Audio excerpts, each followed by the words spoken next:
Olá pessoal, muito boa noite. Bem-vindos aqui a mais uma live da Clínica Otorrinos, tá?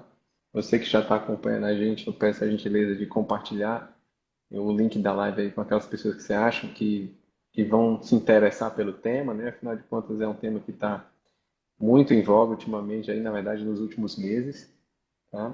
Então, você que já está online, compartilha, que eu acho que vai ser um bate-papo bem interessante hoje à noite. Bom, eu sou João Paulo Bastos, sou médico otorrino, aqui da Clínica Otorrinos, e vou ser o host de hoje à noite, tá certo? E hoje a gente vai trazer um tema muito interessante, tá certo? Acho que todos os temas que a gente fez nas últimas lives foram temas que foram propostos, né? Então a gente abriu umas caixinhas de pergunta para que sugerissem os temas, e aí até agora a gente está seguindo dessa forma e está sendo realmente bem interessante. A ideia aqui é a gente fazer um bate-papo, pessoal, bem informal, né? Fiquem à vontade para mandar as dúvidas de vocês. A gente recebeu algumas dúvidas aí ao longo dos últimos dias, e a ideia é que a gente converse sobre todas essas dúvidas, tá certo? Mas se ainda assim, durante o bate-papo, surgir outras, fiquem à vontade para a gente conversar, tá bom? Bom, o tema de hoje é viroses na infância, tá certo? E o que que a gente pode fazer com essa quantidade de virose aí que parece não ter fim, né? Acho que a gente entrou no ciclo desde o final do ano passado e até agora, parece que não tem fim, não tem uma trégua, então muda o vírus e volta. Enfim, para trazer esse tema aí que parece ser bem casca-grossa aqui, nada menos do que o professor Marcos Rabeiro, né? O professor da Faculdade de Medicina, professor lá da Residência Médica de Otorrinolaringologia, médico aqui também da Clínica Otorrinos. Professor, muito obrigado por estar com a gente essa noite. Obrigado, João Paulo. Eu que agradeço o convite. Primeiro, boa noite a todas e todos que estão aí ao vivo com a gente, né? Eu quero te dizer que é minha primeira experiência no Instagram. Eu sou realmente assim, eu ainda estou na época do Orkut, né? Então, eu acho que vai ser legal isso aqui. Vamos ver o que, que a gente pode, né? Contribuir aí Vai, com esse tema, que é realmente um tema palpitante. Dega. Pessoal, só reforçando, fiquem à vontade. Se vocês quiserem mandar alguma pergunta, mandem aí que a gente vai conversando aqui. Eu vou anotando e vou fazendo aqui as perguntas, né? Vamos começar aqui a primeira, professor. As crianças são realmente mais suscetíveis às viroses, ou os adultos são tão suscetíveis quanto as crianças? E se existe uma explicação para dizer assim, se existe uma faixa etária ou não? Bom, João Paulo, essa pergunta é interessante e eu queria começar com uma queixa que a gente ouve muito no consultório, né? Os pais chegam com as crianças e dizem assim: doutor, meu filho vive gripado. Não sei se acontece isso no teu consultório também, mas no meu essa Uhum. queixa é muito comum, não é? E é importante a gente esclarecer assim, o que é esse vive gripado. Vive gripado pode significar muita coisa. A gente sabe que a gripe mesmo é um vírus específico, que é o vírus da influenza, que é um vírus epidêmico, dá em períodos específicos do ano. Nos países que têm as estações bem definidas, acontece mais ali no período do inverno, né? Tanto que a vacinação para influenza, para gripe, ela precede aí a época do inverno. No nosso estado aqui, né, no Nordeste, em geral, ela vem junto do nosso inverno, que na verdade é verão, são as estações chuvosas da nossa quadra invernosa. Então, é impossível você viver gripado, né? A gripe dá em períodos específicos do ano. Mas esse vírus gripado pode significar, por exemplo, rinite alérgica.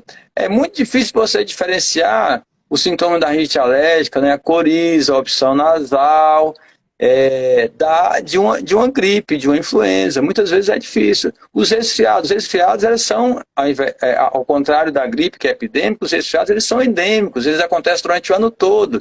Então, a criança pode ter um resfriado.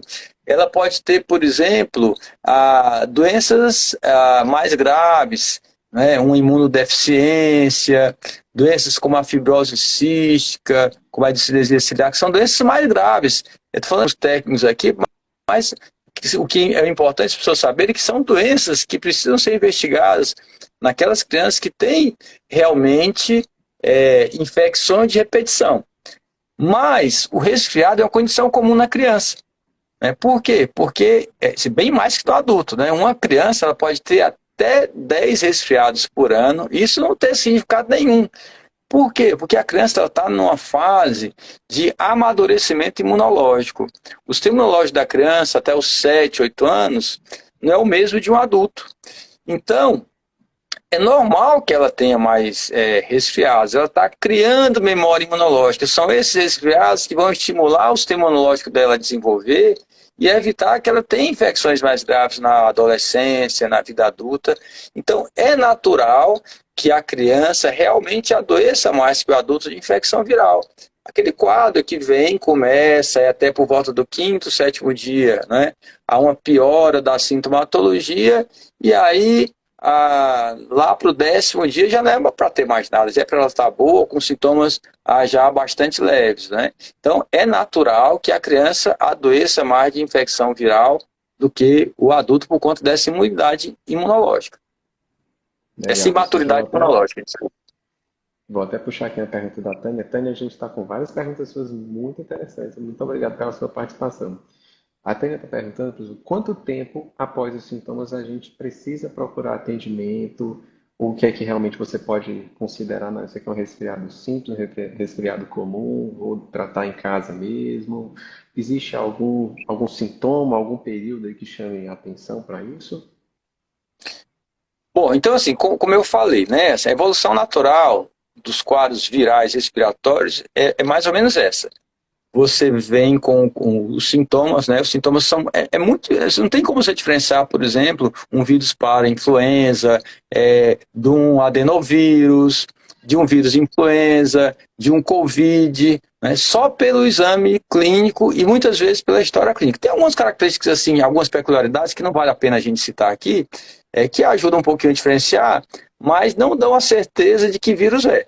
Então, a evolução natural desses quadros virais respiratórios adoece, começa a ter aquele sintoma de nariz congestionado, secreção no nariz, dor de garganta, febre, né? Isso vai evoluindo até o 5º dia com piora. Pode ter febre no 5º dia, tem aquela história, depois de 3 dias não tem mais febre. Não, pode ter febre ainda depois de 3 dias. Até o 5º dia há uma tendência desses quadros piorarem e depois do 5º dia vão melhorando aos poucos, depois do 10º dia não tem mais nada. Então assim, quando é que eu vou me preocupar? Quando há uma piora a partir do 5º dia, aí eu tenho que me preocupar, né?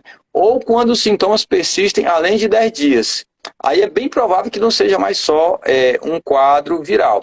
Ou aqueles quadros em que há uma toxemia muito grande da criança. Por exemplo, a criança está lá no 3º, 4º, 5º dia, mas está muito toxemiada, caidinha, não está se alimentando direito, né, já com algum sinal de desidratação. Aí eu preciso procurar a assistência médica mesmo antes do 5º dia.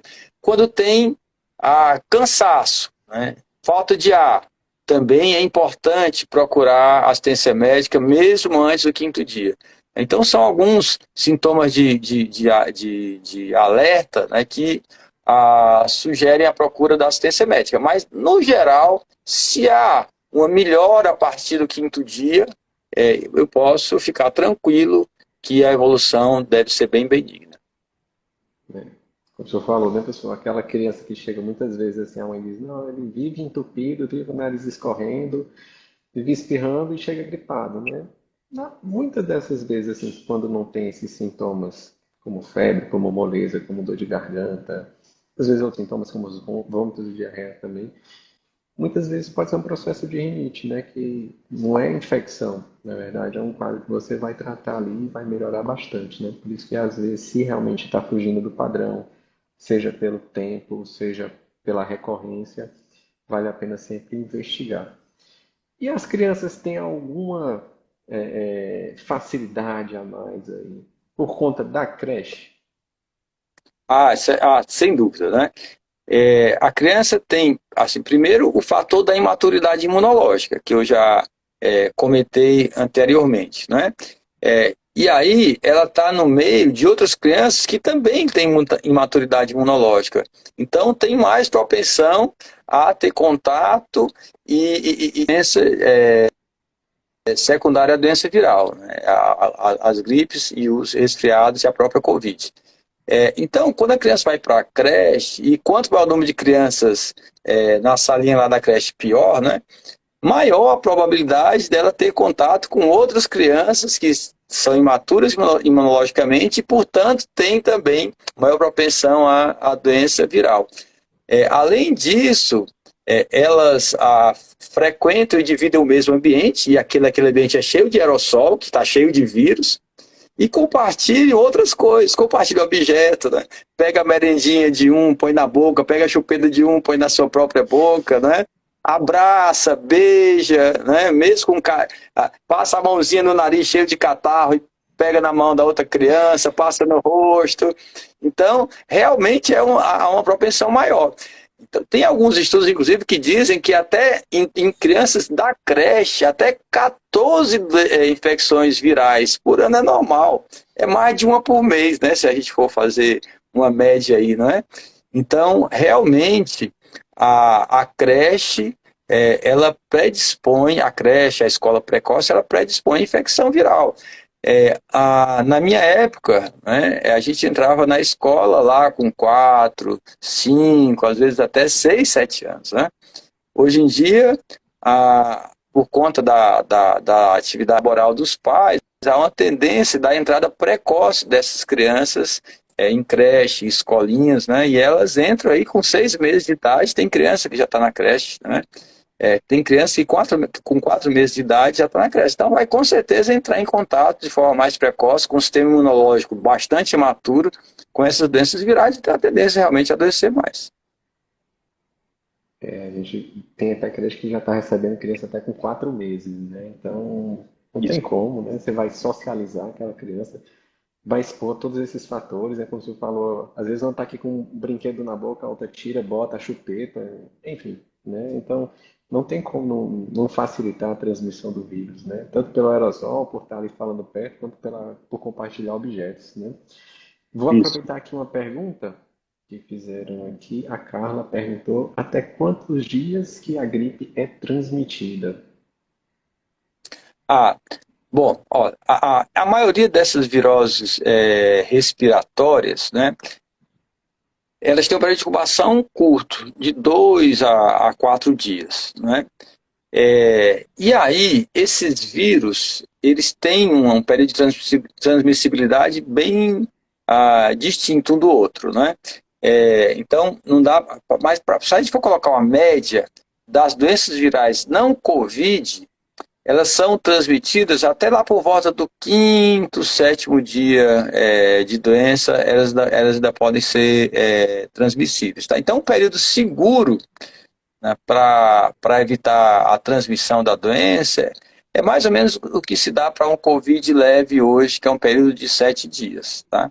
Até o 7º dia de doença ainda é transmissível. Estou falando uma média em geral, claro, isso é variável de vírus para vírus, né? Mas em média é isso aí. É interessante esse tema, porque muitas vezes hoje em dia a gente testa, né? O Covid vem negativo, e a pessoa diz assim, então posso voltar para trabalhar, né? Calma, não é assim. Vamos pelo menos esperar esse período crítico aí passar de transmissão para depois voltar, que às vezes é um quadro leve, a pessoa tem condição clínica, né? Ou de voltar ao trabalho e não quer faltar aquele compromisso, né? João Paulo, é Vou muito aproveitar. importante você pensar no outro, né? Eu, anteriormente, achava esquisito os orientais, a gente fazia uma viagem e via muitos orientais usando máscara, né? E aquilo a gente descobriu depois que é uma atitude de respeito para com o outro, né? Eu achava que era um certo pudor de entrar em contato com a civilização ocidental e não se contaminar com a civilização ocidental, mas é o contrário. Muitas daquelas pessoas que estavam com máscaras, elas estavam com sintomas respiratórios e usavam a máscara para não transmitir para outras pessoas, né? Então, é um hábito que nós, da civilização ocidental, temos que adquirir E temos aprendido muito com essa pandemia de Covid a esse respeito, né? A máscara, ela salva vidas e protege o outro, né? Então, é uma atitude de respeito para com o outro o uso da máscara, né? Claro que crianças pequenas, você não vai... Crianças de menos de 2 anos é impossível usar máscara. Mas as crianças maiores, se está lá no 5º dia de sintoma, está com sintoma bem leve, quer voltar para a escola, volta, mas fica de máscara na escola, não tira máscara, não fica muito próximo dos coleguinhas, né, não compartilha objetos. É uma atitude de respeito para com o outro nesse momento em que você está com algum sintoma respiratório, né? Aquela coisa, você tá com o nariz congestionado, entupido, escorrendo, com um pouquinho de dor de garganta, não sabe o que que é. Melhor coisa, coloca a máscara, né? Que aí você já está diminuindo ali o contágio até descobrir o que é. Bom, Isso. você já falou aqui, professor, mas vou reforçar aqui a pergunta que foi uma pergunta que foi feita. Então, existe realmente uma idade, entre aspas, mágica aqui, que a criança, depois dessa idade, dá uma melhorada na imunidade? Isso é verdade? Isso é mito? Não é mito, né? A gente sabe que o sistema imunológico ele vai sofrendo um processo de maturação que se completa por volta dos 7 anos de idade. Então, é muito comum no consultório, meu filho vivia doente, mas aí quando deu 7, 8 anos de idade, não parou de adoecer. É verdade isso aí, né? Porque por volta dos 7 anos, o sistema imunológico completa a sua maturação, você adquire memória imunológica contra a maioria daqueles vírus que você vai entrar em contato, e aí quando o vírus chega de novo, você já tem anticorpos preparados para combater aquele vírus, né? Então, por isso que você vai adoecer menos, depois dessa idadezinha aí, por volta dos 7 anos de idade, né? Entre 5 e 8 anos, mais ou menos. Sei. E aquela mãezinha que chega muitas vezes aflita lá no consultório, né? Falando, meu filho está adoecendo todo mês, mas eu acho que ele está com algum problema de imunidade. Na maioria da sua prática clínica, professor, na maioria das vezes, esse problema de imunidade se concretiza, existe realmente, ou é só esse período aí de adaptação, na maioria das vezes? Não, na maioria das vezes não é problema de imunidade. A maioria das vezes é isso que eu te falei, né? Nenhum pai gosta de ver filho doente, né? Isso é verdade. A gente sofre com a doença dos nossos filhos, mesmo que seja uma doença não grave, né? Um resfriadinho, né? Mas imagina você, um pai que vê, e eu passei muito por isso, né? Meus filhos têm asma e rinite alérgica, todos dois, né? Então, passei muito por isso, de passar a noite ouvindo eles tossindo, né? E é terrível você ouvir tosse de criança, né? Você vê ela sofrendo e sofre com o sofrimento dela. Então, assim, na maioria das vezes, essa sensação subjetiva de sofrimento que os pais passam por ver os filhos adoecendo. E eles adoecem muito mesmo. Uma criança que tem 6 resfriados por ano, isso é absolutamente normal, né? É 1 a cada 2 meses. A cada 2 meses você vai ver seu filho doente. Isso a maioria das crianças tem, antes principalmente antes dos 5 anos, né? Criança em idade escolar. Então, é natural. A maioria das vezes não significa nenhum problema de imunidade. Quando é que você deve investigar? Primeiro assim, rinite alérgica é uma doença de alta prevalência. Sempre deve ser investigada. Então, aqueles casos que são mais recorrentes, tem história familiar nos pais, você deve fazer um teste terapêutico para rinite alérgica. Dá o remédio para rinite alérgica e ver se a criança melhora, né? As imunodeficiências verdadeiras, né? E aí que são doenças mais sérias, quando é que se deve pensar? Principalmente quando for infecção bacteriana recorrente, ou seja, uma criança que usa muito antibiótico. O que é usar muito antibiótico, né? Então, uma criança que tem mais de 3 cursos de antibióticos em 6 meses, ou mais de 4 em um ano, ela está usando antibiótico mais do que a média da população. Então, essa aí você deve ficar de olho e investigar fator predisponente, entre os quais está incluída a imunodeficiência.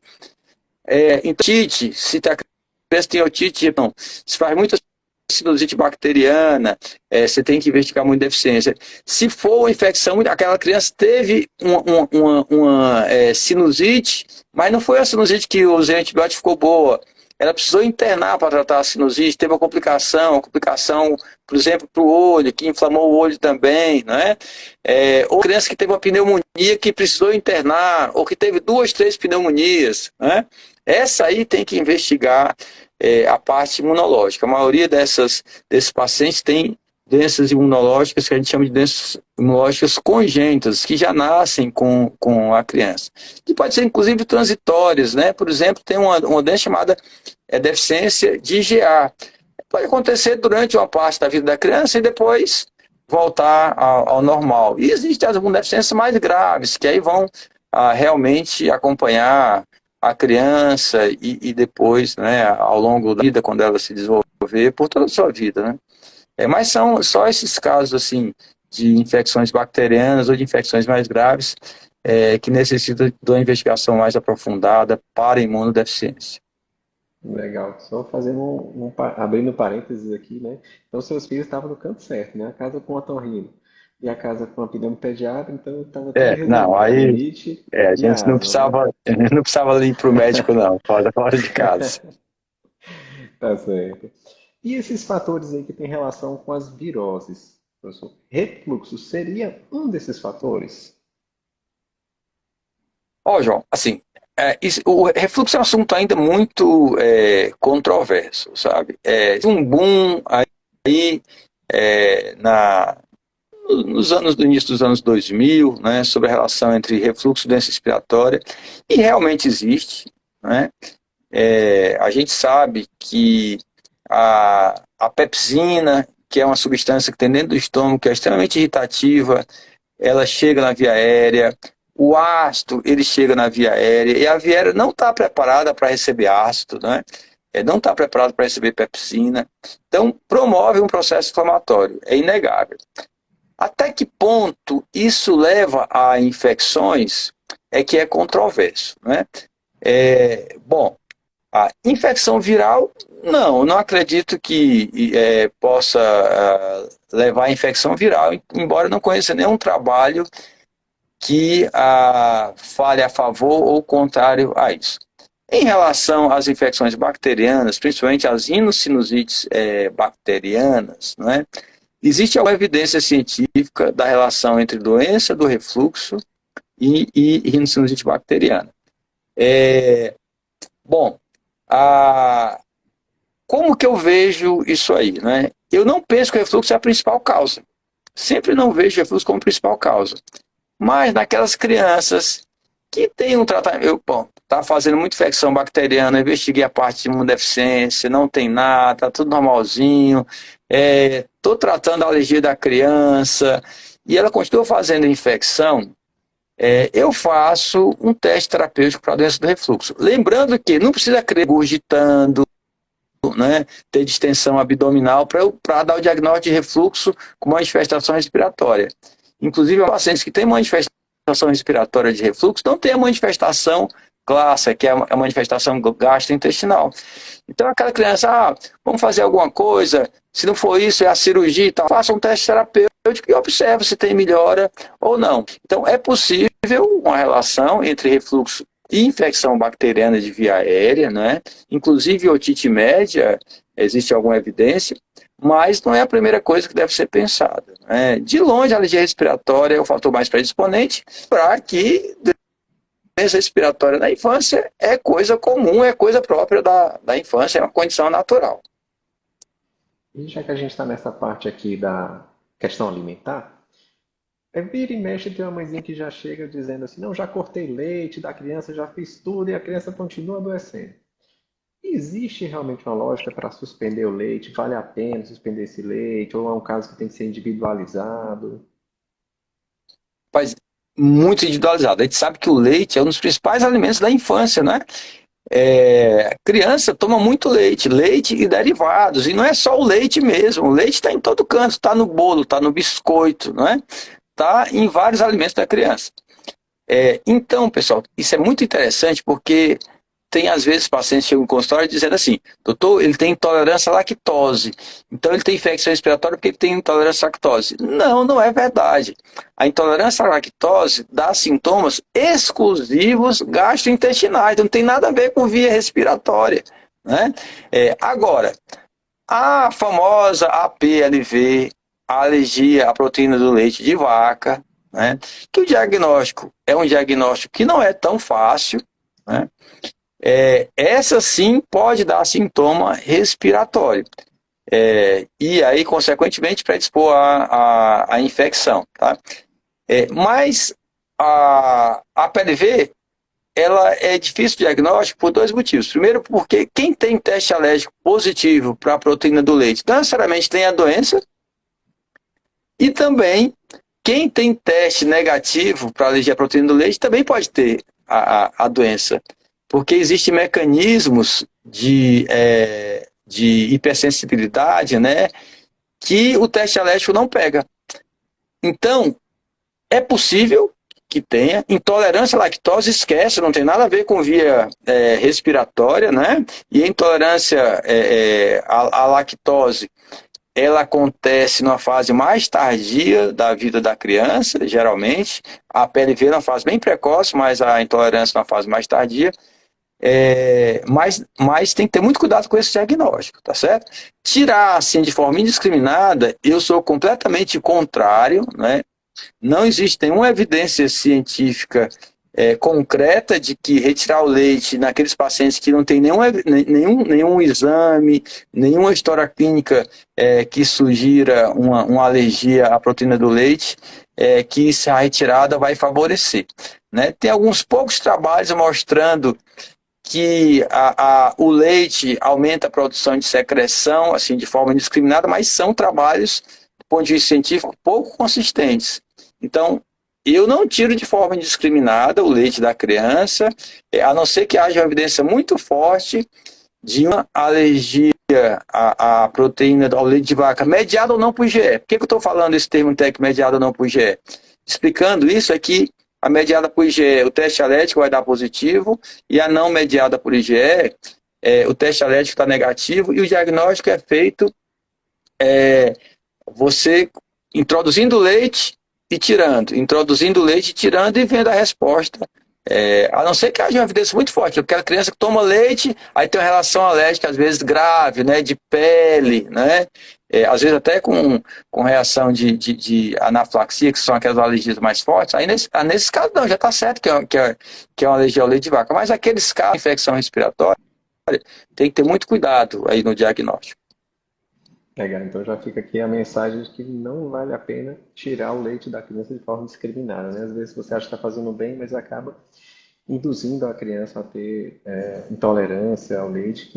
Quem realmente precisa restringir o leite na infância sabe que é extremamente difícil, né? Porque muitos dos alimentos têm leite, têm traços de leite, então realmente, indiscriminadamente, sem recomendação médica, não vale a pena, né? Existe alguma forma de prevenir as viroses, professor? Por exemplo, algumas mães chegam às vezes no consultório dizendo assim, olha, eu toda vida depois que chego da escolinha, né, a criança chega da escolinha, eu vou lá e lavo o nariz dele. Isso faz sentido? Vale a pena? Não vale? A gente aprendeu muito com o Covid, né, João Paulo? Sobre isso, né? Como é que as infecções respiratórias elas são transmitidas? Basicamente, duas formas: aerossóis e fomites. O que são fomites? São objetos compartilhados, né? Então, tudo que eu fizer para evitar aerossol e objeto compartilhado, eu vou impedir virose, mas eu tenho um limite, né? Por exemplo, a criança adoece bastante, tem um resfriado a cada 2 meses, vou tirar da creche. Será se é benéfico para a criança retirar da creche ou retirar da escola? Será se a interação social da criança lá na creche, lá na escola, favorecendo o desenvolvimento psicomotor dessa criança, ela não supera a necessidade de vez em quando tratar um resfriadinho que essa criança tem, né? Então, assim, a maneira de evitar a transmissão é evitar aerossol e evitar a fome. Mas algumas coisas, por exemplo, os pais que andam em transporte público e chegam da rua e tem contato direto com a criança, tem maior probabilidade de transmitir para a criança? Tem, porque às vezes o pai não tem a doença, mas transmite o vírus. Então, eu aconselhava para os meus colegas médicos que iam para mim, que diziam que o filho adoecia muito, eu perguntava, quando você chega do seu consultório, do seu hospital, isso antes da pandemia, né? Você vai para o banheiro, tomar banho, escovar os dentes e lavar o nariz, você agarra a criança direto. Ah, doutor, mas é muito difícil, a gente já chega com saudade, a criança já corre, papai, mamãe, pula no braço da gente e já agarra a gente. Então, eu já dizia isso para os meus colegas médicos, né? Antes da pandemia. E hoje eu digo para todo mundo, então é bom, chega em casa da rua, né? Antes de pegar na criança, vai lá no banheiro, toma banho, troca de roupa, né? Que a gente sabe que as fontes, né? Esses objetos eles transmitem. Dá uma lavada no nariz, né? Escovar os dentes é interessante. E no caso da criança especificamente, lavar o nariz é um hábito que todos nós deveríamos cultivar. O nariz ele entra em contato com muita coisa. Com poluente ambiental, entra em contato com bactéria, entra em contato com vírus. Quando você lava, obviamente você tira uma parte, né, desses poluentes, vírus e bactérias da sua mucosa nasal. Então vai diminuir a concentração desses agentes biológicos e não biológicos, né? E consequentemente, teoricamente, né, teoricamente não, isso na prática pode diminuir a infecção respiratória. Então, lavar o nariz é um hábito que a gente deve cultivar igual a gente escova os dentes, igual a gente toma banho, né? Escovou os dentes 3, 4 vezes por dia, lava o nariz 3, 4 vezes por dia, né? Eu acho que isso lavar o nariz sempre é bom. É interessante isso daí. Eu falo exatamente isso, professor, aqui no consultório. Quando eu estou investigando uma pessoa que eu fecho o diagnóstico de rinite alérgica, eu comparo isso. Olha, você sabe que você tem que escovar os dentes todo dia, não sabe? Porque senão vai acontecer o quê? Vai ter cárie, vai ter problema nos dentes, na gengiva, na língua, mau hálito, enfim, uma série de problemas por não escovar os dentes. Para a pessoa que tem rinite alérgica, lavar o nariz é tão fundamental na vida dela, uma prática comum como escovar os dentes, né? Então, é uma medida de higiene, é uma medida que traz benefícios e que traz muito poucos problemas, né? Quando você É, executa de forma errada a lavagem, né? E, no geral, só traz benefício, né? Eu vou aproveitar aqui, já que a gente está falando da lavagem, vou puxar aqui uma pergunta que fizeram aqui para a gente, né? Qual é o tipo de lavagem mais eficiente? Citaram marcas, mas não vou citar as marcas aqui por questões lógicas, né? Mas é aquele sorinho pressurizado que vem naquele frasquinho de lata? Ou seria naquelas garrafinhas agora que está tendo muito hoje em dia?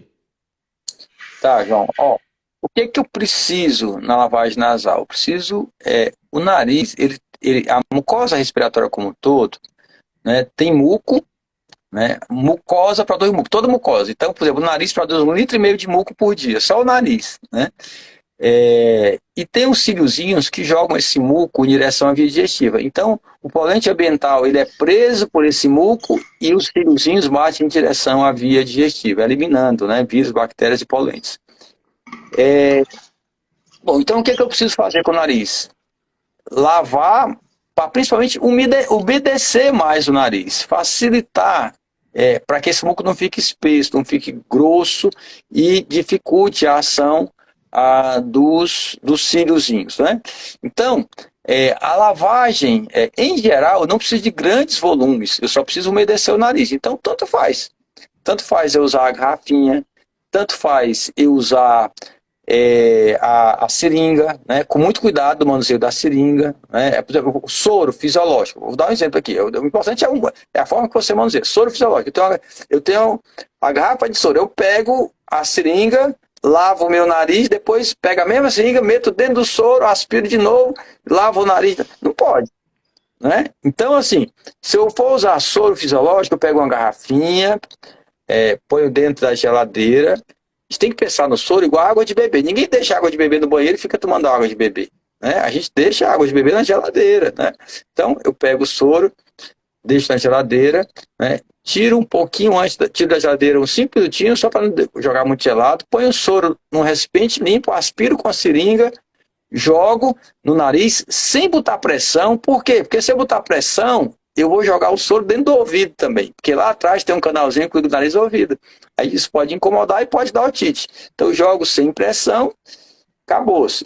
Se for a garrafinha nova que está na moda aí também, pode ser feita a mesma coisa, né? Aquela garrafinha é o preparo diário. Então, prepara ali um dia, no outro dia, aquele soro já não serve mais, tem que preparar outro. Então, eu jogo lá sem pressão, também não precisa ser com pressão, né? Tá resolvido. Se for esses jatos contínuos, legal, gosto muito. Por que o jato contínuo? Porque ele tem válvula unidirecional. Não contamina dentro. Então, eu jogo lá no nariz, passo uma aguinha com sabão na ponta desses soros de válvula unidirecional, tá feito. O problema é o custo, né, que é um pouco mais caro. Então, as diversas formas são interessantes. Aqueles pacientes que têm, assim, quadros mais graves, rinocinusite refratária, né, uma doença mucociliar, uma fibrose cística, que são doenças raras, né, que não são doenças do dia a dia, aí sim, eles precisam de alto volume. Eu preciso ajudar a remover o muco. Mas a maioria não precisa de soro em alto volume, precisa obedecer, então de qualquer jeito dá certo. Como o senhor falou aí, eu particularmente tenho observado na prática aqui do dia a dia do consultório que está sendo mais frequente a aparecer crianças com otite que não teve quadro de gripe, não teve quadro de nada, que você vai ver o fator de risco foi só a questão mesmo de como lavava o nariz, especialmente essas garrafinhas que entregam muito volume, né? Às vezes você vai lá, aperta com muita pressão e o soro vai direto para o ouvido. A pobre da criança não sabe, né? Referir muitas vezes na hora que foi para o ouvido. E acaba o soro lá, às vezes até inflamando o ouvido. Então, se for usar, é bom usar com a técnica correta, né? Para evitar também ter as complicações disso daí, né? Muito bem. Então, acho que eu vou aproveitar aqui, vou compartilhar mais aqui uma pergunta aqui que a Silva compartilhou com a gente antes de ontem. Diz que a filha ou filho dela, não sei dizer, passou uma semana na escola e 3 em casa, né? Perguntou por que que são mais recorrentes. Acho que a gente já discutiu aqui, né? Então, é típico do período mesmo, né? Da infância, até por volta ali dos 7, 8 anos, quando a criança está desenvolvendo aqui a imunidade. Agora eu vou lhe fazer uma pergunta aqui, né? Para quem não sabe, o Tom Marcos também é especialista em homeopatia, tá certo? E eu uma pergunta aqui, a Tânia perguntou se existe algum remédio homeopático que aumente a imunidade. É muito bom, João, você me dá a oportunidade de falar sobre a homeopatia, né? Que é uma coisa assim muito desconhecida do público em geral, inclusive de nós médicos, né? Então, homeopatia é uma especialidade médica, né? Que é reconhecida pelo CFM desde a década de 80, né? E muitas vezes confunde a homeopatia com fitoterapia, né, que é remédio natural, chá. Não, a homeopatia são remédios que são dados de diversas naturezas, tem remédios homeopáticos de natureza animal, vegetal, mineral, né, e que tratam não a doença, mas tratam o indivíduo.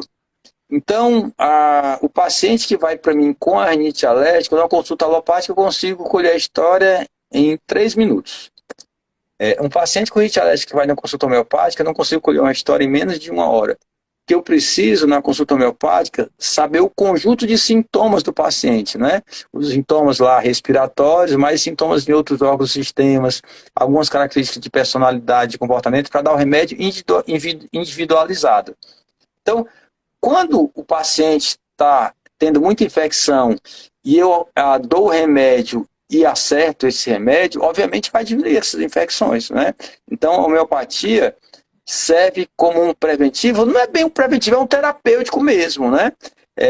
Eu dando o remédio de fundo desse paciente e e esse remédio estando correto, né? Porque eu estou dizendo correto, porque às vezes a homeopatia, por exemplo, vou dar um exemplo aqui. Tem 10 crianças com rinite alérgica. Eu posso, das 10 crianças, fazer um corticóide nasal e um antihistamínico via oral. Um antialérgico oral e um corticóide nasal. Posso. Se forem 10 crianças com rinite alérgica que fazem consulta homeopática, existe uma chance de serem 10 remédios diferentes. porque o remédio é individualizado, né? Então eu tenho que acertar qual é o remédio da criança para a dose dela, porque a dose também é individualizada, e na frequência de administração individualizada. Se as pessoas pensam, a homeopatia demora muito a fazer efeito. Não é que demora a fazer efeito. É que eu preciso dizer qual é o remédio da criança ou do adulto, do paciente, né, na dose adequada na repetição adequada, né? E isso pode demorar mais ou menos. Então, mas é uma maneira de tratar essas infecções respiratórias, sim, né? A alopatia, a homeopatia, pode fazer as duas juntas? Claro que pode, não tem problema, né? Hoje a gente chama de medicina integrativa isso, né? Você aborda o paciente de diversas formas, né? Uma contribuindo com a outra. Então, é bem adequado a homeopatia para esse tipo de problema. Legal, interessante. E já que você falou de corticoide, eu vou puxar outra pergunta aqui. Corticoide, corticoide inalatório, corticoide sprayzinho nasal, podem ter consequências? Podem ter efeitos indesejados, efeitos colaterais, professor? Podem se usar errado, né? Assim, esses corticoides mais modernos, né?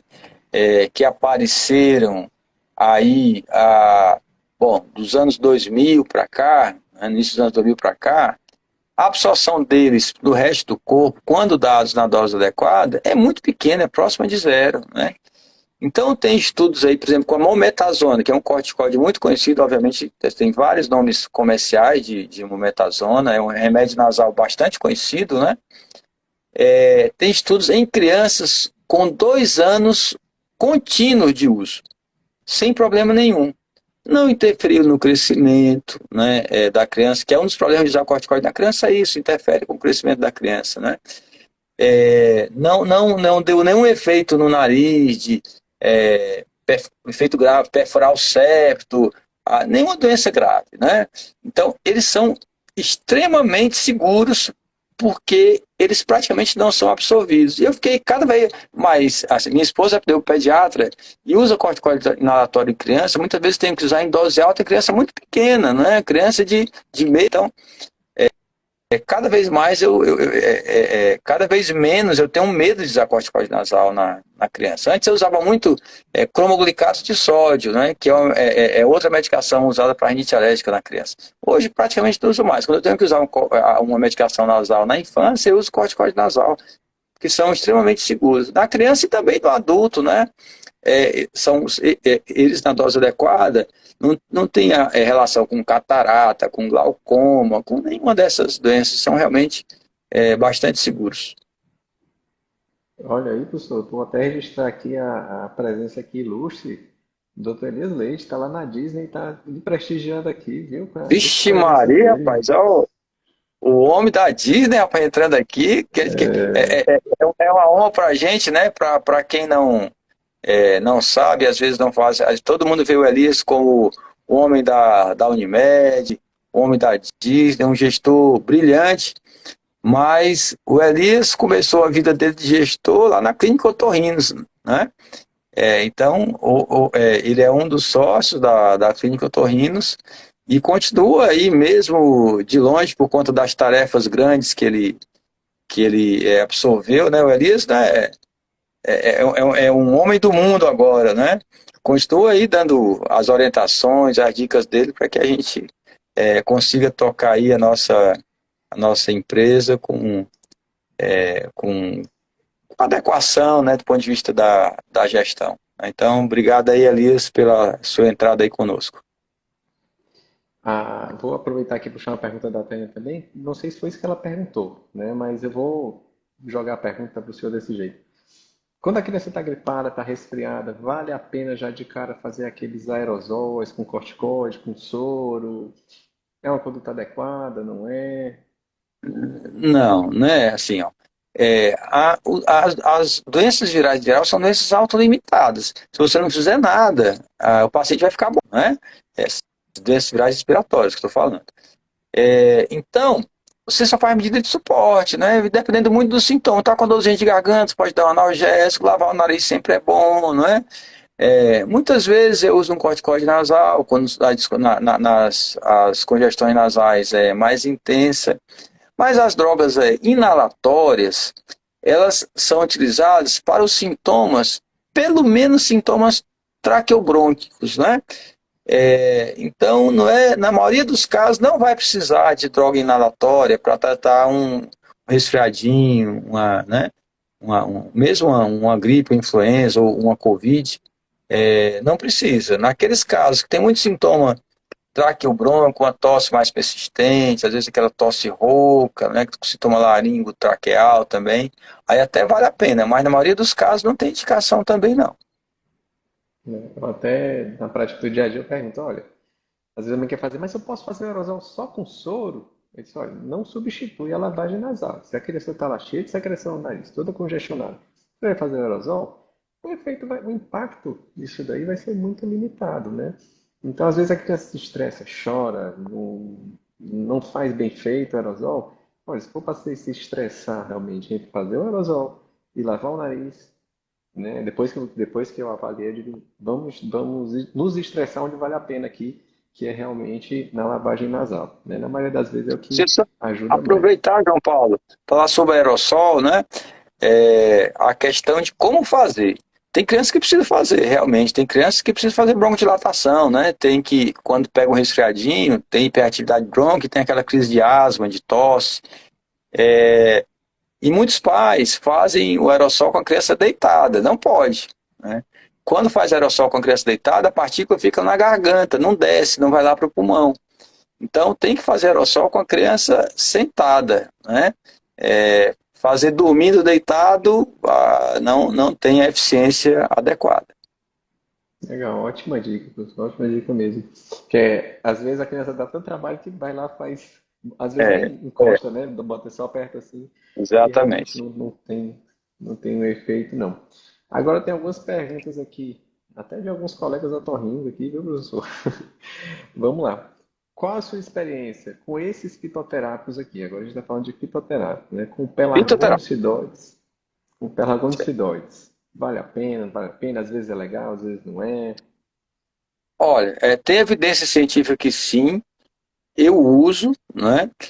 Principalmente para aqueles pacientes que estão aí já no segundo, até o segundo, terceiro dia de sintoma de uma doença viral. Eu acho que vale a pena utilizar. Eu utilizo. O que eu não utilizo, e eu vejo algumas prescrições nesse sentido, é o uso do pelargonicidóides para uso continuado para prevenir gripes e resfriados, infecções virais. Eu não conheço nenhum estudo científico que mostre isso, que isso previna a infecção viral, né? O pelargonicidóides, ele é para tratar infecção viral, né? Porque ele é indutor de uma substância que ataca lá o vírus. Mas, então eu uso nesses casos. Uso precoce em gripes e resfriados, eu uso sim. Tá? Então, tenho uma boa experiência com ele. Puxa, voltando aqui um pouquinho para homeopatia. Existe um medicamento na homeopatia que é mais conhecido para essas gripes, resfriados, que é o oscilocoxino, né? Aí, assim, sei que você já falou, professor, dessa questão de individualizar a dose, de individualizar alguns parâmetros aí da prescrição. Valeria a pena, em algumas situações, o oscilocoxino ou não? João Paulo, eu confesso que quando eu comecei a estudar homeopatia, eu usava, sabe? Hoje eu vejo diferente. A homeopatia, bom, na verdade tem várias escolas de homeopatia, né? Eu sou unicista. E tem a escola organicista. A escola organicista é aquela que dá o remédio de acordo com o sintoma. O paciente está com Uhum. uma dor de cabeça, dou remédio para dor de cabeça. Eu dou o remédio para o indivíduo. Então, assim, como um resfriado ele pode se manifesta de maneiras diferentes em cada pessoa pode ter um remédio diferente. Então, hoje eu não prescrevo mais oscilocoxino como medicação padrão, entendeu? Então, mas assim, teoricamente pode dar resultado porque a maioria dos pacientes que têm resfriado, os sintomas são muito semelhantes. Então, eles pegaram, repertorizaram, que é como a gente chama, como é que a gente escolhe o remédio homeopático, repertorizaram os resfriados e viram que os sintomas são basicamente aqueles que deram remédio que cobre aqueles sintomas. Então, em algumas pessoas vai funcionar, em outras não.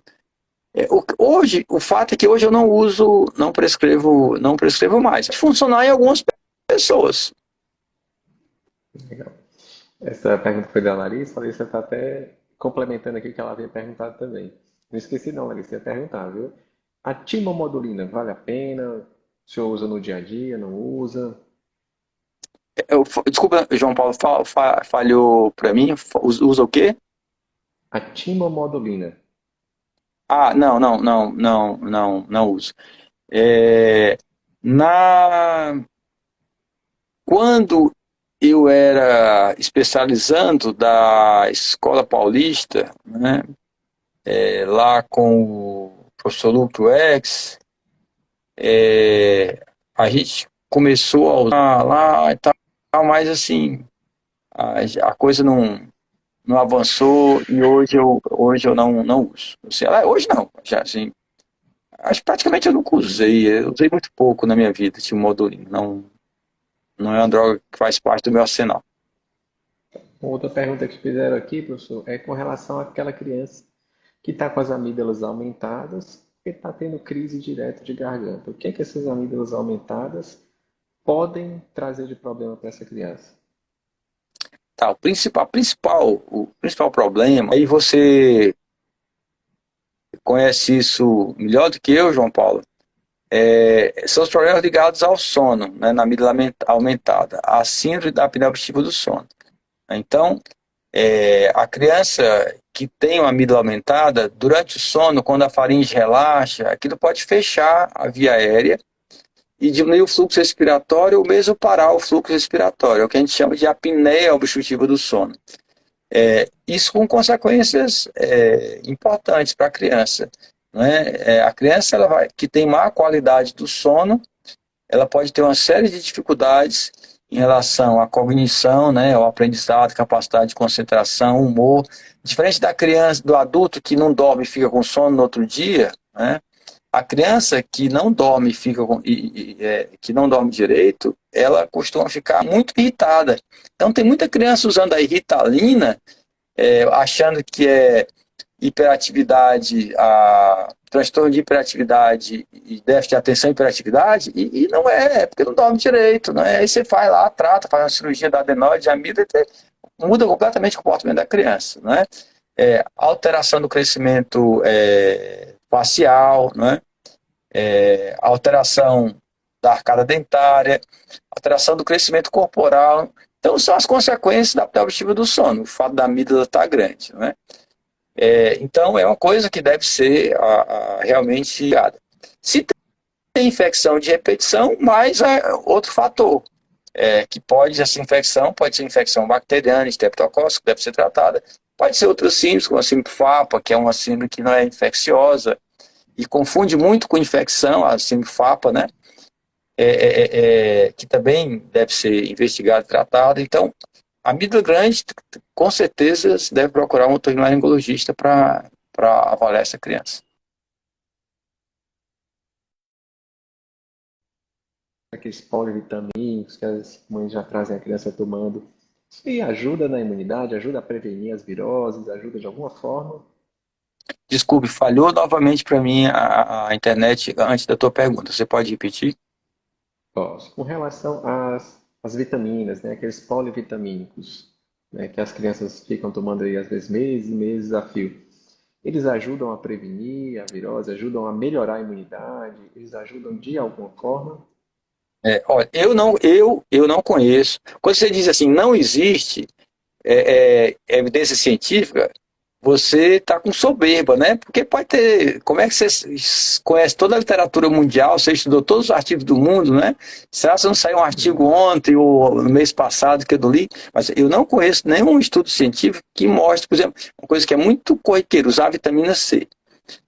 Não conheço nenhum estudo científico que mostre que vitamina C protege contra infecção, contra doença respiratória, ou que trata doença respiratória. Na verdade, a nossa ingestão de vitamina C diária de uma pessoa que se alimenta normal é suficiente para cobrir as nossas necessidades. O excesso sai na urina. Então, geralmente o que a gente toma ali aquelas que a gente toma, quando era criança, eu tomei muito aquilo também, e gostava, porque tinha um gostinho bom, aquele comprimidozinho efervescente que você bota lá na água, né? E depois toma, vitamina C e tal. Então, eu não conheço nenhuma evidência científica de que uma pessoa sem hipovitaminose, e aí é que tá, né? Porque a criança que se alimenta bem, ela tem a quantidade de vitamina necessária para a execução da fisiologia normal dela, né? Então, não vai precisar. Se ela tem alguma avitaminose, alguma deficiência, sim, ela deve repor. Mas se não tem deficiência, por que vai repor? Tá? Então não tem necessidade. O importante é uma boa alimentação. Aí sim, uma boa alimentação protege contra infecção respiratória.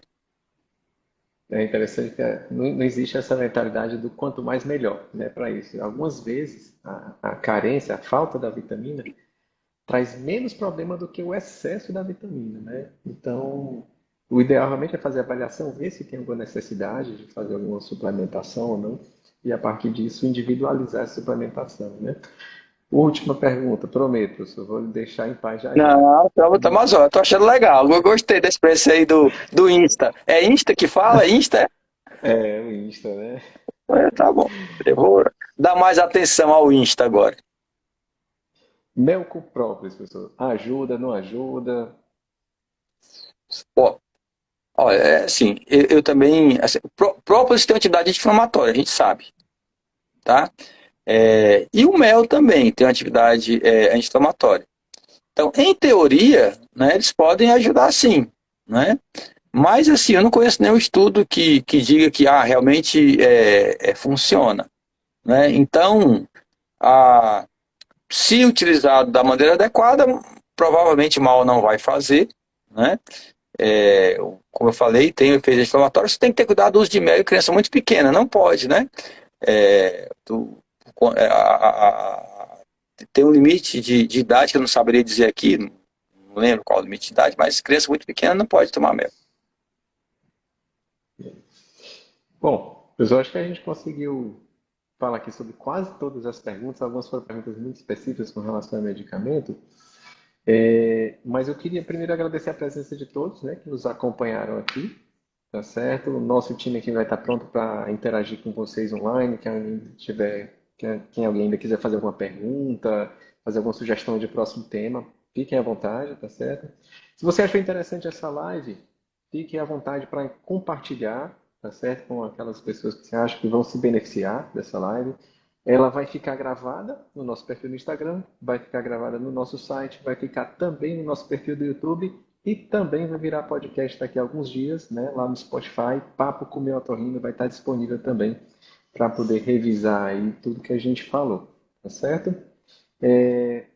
Peço para vocês que acompanham a gente, sigam o perfil, né, @clínicotorrinos, que é o nosso perfil, que a gente tenta sempre trazer os temas, trazer algumas informações úteis, dicas de saúde, tá certo? Daqui 15 dias, a gente vai estar de volta com um tema que vocês sugerirem. Professor, muito obrigado pela sua presença, foi fantástica a live, viu? Eu aprendi bastante aqui também, foi excelente. Você De nasceu para forma alguma. Instagram, viu? Foi Larga mesmo, esse assim, cavaquinho, eu larga esse vi aqui, cavaquinho aí que você tem muito futuro aí no Instagram. eu vi aqui, alguém disse aí que ia fazer o Instagram pra mim, que ia bombar, tô esperando aí então, viu? Tá certo, professor. Gente, muito obrigado. Professor, até a próxima. Obrigado. Até amanhã, né, lá na clínica, né? Até amanhã. Boa noite a todos.